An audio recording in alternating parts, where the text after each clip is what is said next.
ఇప్పుడు గతంలో కూడా రాష్ట్ర ముఖ్యమంత్రి గారిని డిమాండ్ చేసిన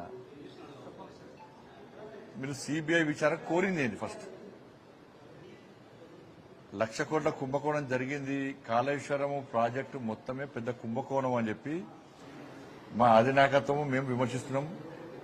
ఎన్నికల ముందు మీరు కూడా విమర్శించారు. కానీ మీరు ఇప్పుడు ఏమంటున్నారు? కాళేశ్వరం మొత్తము కుంభకోణం కాదు, కేవలము సుందిల్లా, మేడిగడ్డ అన్నారు. ఈ 3 మాత్రమే విచారణ జరపాలి. దీని విలువ ఎంత? 9,000 కోట్లే. మీరు అడిగిన విచారణ కదే, కొండను తల్లి ఎలకలు కూడా పట్టలే మీరు. దాని మీద ముఖ్యమంత్రి గారు మాట్లాడాలని చెప్పి మేము భారతీయ జనతా పార్టీ గతం నుంచి డిమాండ్ చేస్తున్నది. బట్ ఇలా మా భుజం మీద పెట్టి మీరు కాల్స్తా అంటే మేము అమాయకులం కాదు. నేను మళ్ళీ అంటున్నా, మీకు చేత కాదా? నీకు పౌరుషం లేదా, రేషన్ లేదా, రోషన్ లేదా చెప్పు. నాతో కాదు, నాతో చేత కాదు. ఇదే ఫైనల్. ఈ 9,000 కోట్ల జాలిగా కాళేశ్వరం మొత్తం మంచి ప్రాజెక్టే, మిగతా అంతా చాలా మంచి ప్రాజెక్ట్ అని ఒప్పుకుంటే ఒప్పుకో. మరి నువ్వు కోరి విచారణ కోరించాలని నీకే క్లారిటీ లేదు, రాష్ట్ర ప్రభుత్వానికే క్లారిటీ లేదు. మీకు దేనికి ఉపయోగపడుతుందంటే కేంద్రాన్ని విమర్శించడానికి మాత్రమే ఉపయోగపడుతున్నది.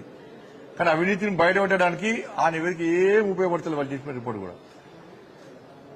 కానీ ప్రజలు అర్థం చేసుకోవాలి, ప్రజలు అందరూ అర్థం చేసుకున్నారు కూడా. కానీ ఈ ముఖ్యమంత్రి గారికి ఇప్పుడు బీఆర్ఎస్ పార్టీ, కాంగ్రెస్ పార్టీ ఒక్కటనే విషయం వాస్తవం. మీరు చూడండి, అసెంబ్లీ చూడండి, మైనింగ్ స్కామ్ జరిగింది అని బీఆర్ఎస్ అంటారు. అనగానే మరి 10 సంవత్సరాలు దిద్దామా అంటారు. ఇప్పుడు ఇంకో స్కామ్ అంటారు, మళ్ళీ 10 సంవత్సరాలు దిద్దామంటారు. అంటే మీరు 10 సంవత్సరాలు దోసుకున్నారు, మీరు 2 సంవత్సరాలు దోసుకుంటున్నాము. మీరు అడగద్దు, మేము అడగాం. ఇది క్లారిటీ. 10 సంవత్సరాలు మీరు దోసుకున్నారు, 2 సంవత్సరాలు మేము దోసుకుంటాం, తప్పేంది అంటున్నారు కాంగ్రెస్ వాళ్ళు. తెలంగాణ సమాజం ఆలోచించాలి. దేని మీద విచారణ జరపరు, విచారణ అంతా వట్టిదే. ఇంతవరకు ఎన్ని విచారణ జరిపి 2 సంవత్సరాల ఎన్ని నివేదికలు వచ్చినాయి? కేసీఆర్ కుటుంబం మీద బీఆర్ఎస్ పార్టీ నాయకుల మీద ఏం చర్యలు తీసుకుంటారో చెప్పాలి.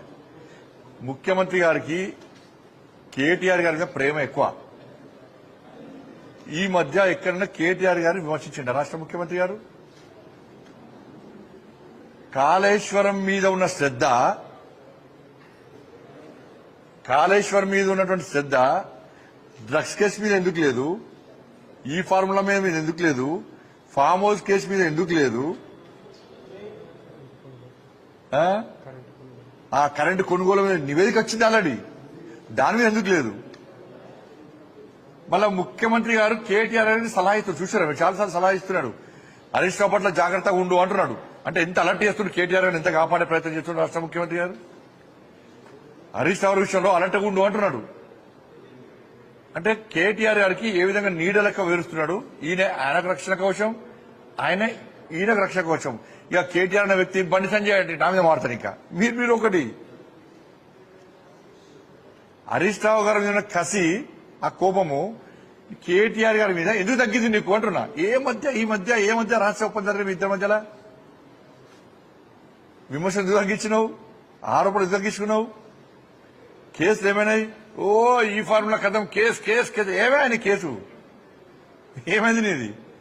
డస్ట్ కేసు నేను మళ్ళీ అంటున్నా, అకున్ సబల్వాల్ గారి రిపోర్టు బయట పెట్టు నీకు దమ్ముంటే.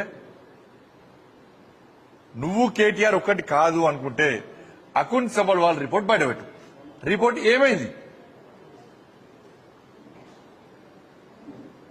రిపోర్టు మాయం చేసింది ఎవరు? పట్టుకరా. నువ్వు మళ్ళా విచారణ జరపకియా, నువ్వు విచారణ ఏమద్దు, డ్రగ్స్ విచారణ జరపకు. నువ్వు అకున్ సబల్వాల్ రిపోర్ట్ బయట పెట్టింది అంతే.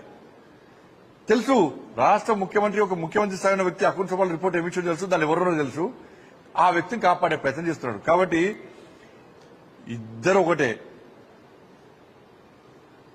హరీష్ రావు గారిని టార్గెట్ చేస్తూ కేటీఆర్ కాపాడే ప్రయత్నం చేస్తున్నాడు.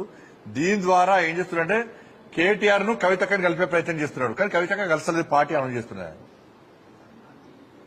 మరి ఈ శ్రద్ధ ముఖ్యమంత్రి గారికి, ఎందుకంటే భవిష్యత్తులో బీఆర్ఎస్, కాంగ్రెస్ మనం కలిసి పోటీ చేద్దాం. హరీష్ రావు గారు ఒక్కటి పక్కకు పెడదాం, నువ్వు కవితక్క కలిసి ఉండండి, మనం కలిసి ఉందాం, మనం కలిసి పోటీ చేద్దామన్న ఆలోచన ముఖ్యమంత్రి గారిది.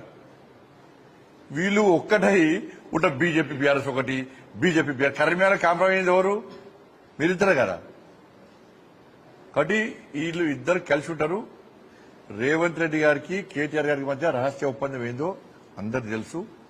అది బయటపడాల్సిన బాధ్యత వీళ్ళిద్దరి మీద ఉంది. ధన్యవాదాలు అన్న.